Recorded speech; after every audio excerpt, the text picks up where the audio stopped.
in the debate on the Facebook HVAC group about testing for shorts with Multimeter versus a Megger, and I was saying the only way to do it properly is with a Megger, and a lot of people on there seem to think that a multimeter was the way forward. Anyway, testing, we've got this on a 50 volt range, which is still probably about 5 times what your multimeter will put out.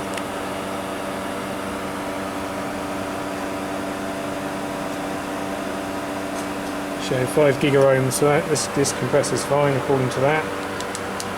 And they crank it up to 1000 volts.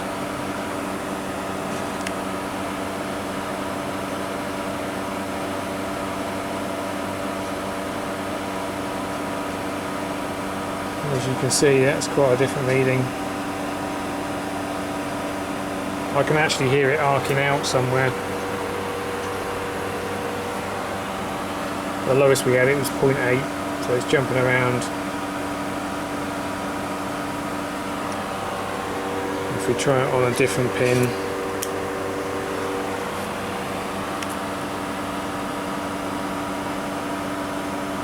get short on that one. It's on the third one.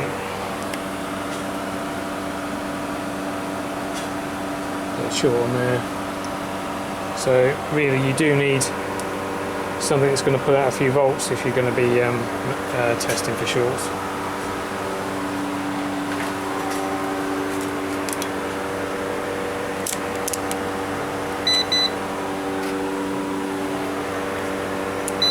Put the meter on continuity.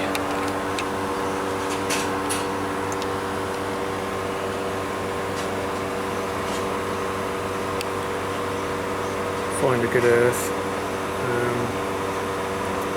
It's nothing. That's on ohms.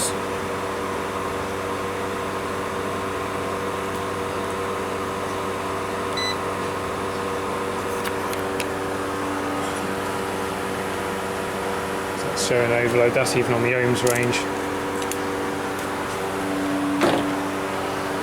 Yeah, this is telling us we've got a dead short.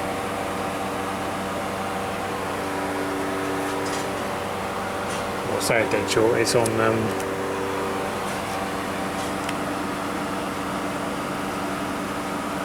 don't know if you can hear that.